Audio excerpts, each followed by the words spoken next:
Introducing Bitkey, an all-new Bitcoin wallet from Jack Dorsey's payment giant, Block.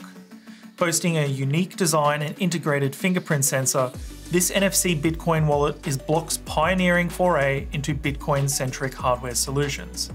But have they delivered a product that lives up to the expectations of consumers, and is it really a hardware wallet? Well, in this video, I'll be giving you my honest opinion on the Bitkey. Before we dive in, a quick disclaimer. This video is not sponsored and I purchased this product with my own money. The video is, however, made possible by those of you who support my work through membership or by purchasing my courses at haydenotto.com. Check out the link in the description to learn more, and thank you guys so much for the support. If you're looking to purchase a Bitkey, it's going to set you back $150 US. This puts it in the same price bracket as more premium hardware wallets such as the Ledger Nano X or Trezor Model T.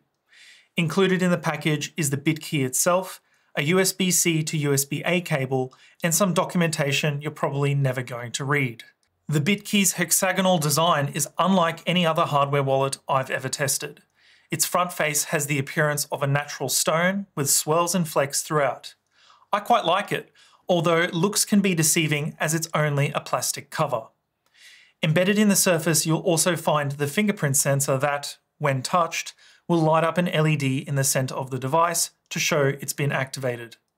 The Bitkey's rear face is metallic gold and probably made of aluminium. The surface has been laser engraved to feature the Bitkey logo and information about the manufacturer. On one of the device's 6 sides, you'll find a USB-C port that is used solely for charging. Apart from that, the Bitkey has no other physical features. There's no buttons and no screen as you might be used to on other hardware wallets.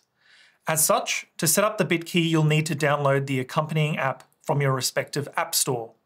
It's compatible with mobile devices only and can't be used with PCs. The wallet creation process is pretty straightforward, might I even say noob-friendly, although that does come with some major trade-offs which I will soon discuss.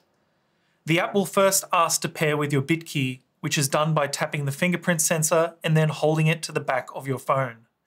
I found that it can be a bit picky about where you hold it, and you'll only get a successful connection when it's held steadily in a specific spot. At this point, you'll need to tap your finger repeatedly on the fingerprint sensor to record your fingerprint, after which your wallet is seemingly created. You'll then be prompted to store an encrypted backup of your wallet on Google Drive, and there's no choice in the matter. So if you don't use Google services, tough luck.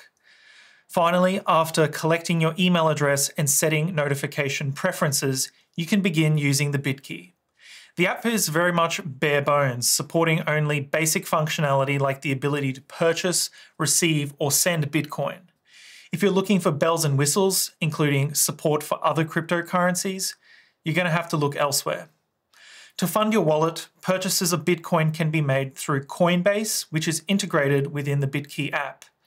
If you choose to receive Bitcoin from other sources, the app will display an address for you in both QR code and plain text formats, with the ability to easily generate new addresses for enhanced privacy. Once Bitcoin arrives in your wallet, your phone will send you a notification and a transaction will appear under the Recent Activity heading. At the top of the screen, the Bitcoins held in your wallet are displayed, as well as their current dollar value. These units can be changed in the settings, but the support for fiat currencies is limited, with only USD, Euro, and Pounds available.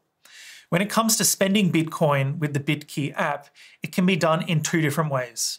For convenience, a feature called Mobile Pay is offered that allows you to set a daily spend limit that does not require the use of the hardware wallet for authentication. Only your phone. This would be good for buying your daily coffee, for example, without the need to carry the Bitkey device with you. If your transaction exceeds this daily limit, however, you'll need to authenticate your fingerprint on the Bitkey and then touch the device to the back of your phone to authorize the transaction. Another function in the wallet is called Trusted Contacts, and as the name implies, you can authorize a trusted contact the ability to help regain access to your funds in the event you lose both your phone and your Bitkey device. The purpose of this optional feature is to have the contact verify your attempt to recover your wallet using the Google Drive backup, and that it's authentic and not that of an attacker. Based on what you've heard so far, you may be wondering how transaction signing works on the Bitkey. Well, it's a 2 of 3 multi-sig wallet, which has 3 keys and requires any 2 of those 3 to sign transactions. This is not unique to Bitkey, but it may be the first wallet to implement this in the way it has. The first key is what they call the mobile key, which is stored on your phone and what was encrypted and backed up to Google Drive during the wallet setup process. The second key is stored on the Bitkey device, and the third on Block's servers. This explains how you can send transactions without the Bitkey and how you can recover your funds if you lose both your phone or the Bitkey. The rationale of this setup, I presume, is to make things as bulletproof as possible for average users who may be more prone to losing their wallet backup and thus access to their funds. It does sound eerily identical to Ledger's Recover program, and we all know how well that announcement was received by the crypto community, including their own customers. It wasn't. As a result of Block's design choices, there's not much to like with this wallet beyond its interesting physical looks. When you're dealing with money, the number one priority is security. While Block never refers to the Bitkey as a hardware wallet, instead saying it's a self-custody wallet, I'd argue that it isn't even that, because you're really only the sole custodian of 1/3 of your wallet. It would have been better if Block gave you an option to have full custody by providing the complete private key to you so that it can be backed up like you would any other wallet, both software and hardware. When it comes to the fingerprint sensor, it's convenient but also a security flaw. If someone is trying to steal your Bitcoin, they could physically force you to put your finger on the Bitkey, and more than likely you're also using your fingerprint to unlock your phone, which would give them access to 2 of the 3 keys. The lack of a display is another issue, which means you must put full trust in the Bitkey software installed on your phone to verify addresses to which you are sending or receiving. This software is of course open to the possibility of being compromised as it's on an internet-connected device.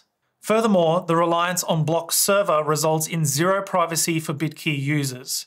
Not only do they know your email address, phone number, and Google account, but it's now tied to every Bitcoin transaction and address you interact with. Large companies also have a tendency for selling user data to the highest bidder, and they cannot be trusted, particularly when it comes to your financial information. One last criticism is that Jack Dorsey himself promised that the code for this product would be open source, and you may think that Block delivered on that promise last month when they published this article titled "Sharing the Code Behind Bitkey." The truth is they published it under the Commons Clause license, which has many extra conditions attached. Also, in its current state, you can only verify the integrity of packages and binaries on the Android application, with promises of iOS coming soon. In the end, I'm not sure where Block thinks the Bitkey fits into the market and what they're trying to offer people that competitors aren't already. Do I recommend it? Absolutely not. It's probably one of the worst wallets I've ever tested, and I honestly had higher expectations for a product coming from such a large company. For the same price, you could go and buy a Ledger Nano X, which has countless more features and support for pretty much any cryptocurrency you'd want to store. For half the price, you could get a lesser model Ledger, and that still beats the Bitkey by orders of magnitude. If you're interested in the Bitkey's recovery features where it's near impossible to lose access to your wallet, then you also have the option of signing up for Ledger Recover, which is essentially the same service, although I wouldn't recommend doing that.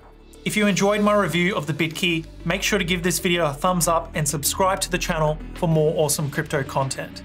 Stay tuned, and I hope to see you guys in the next video.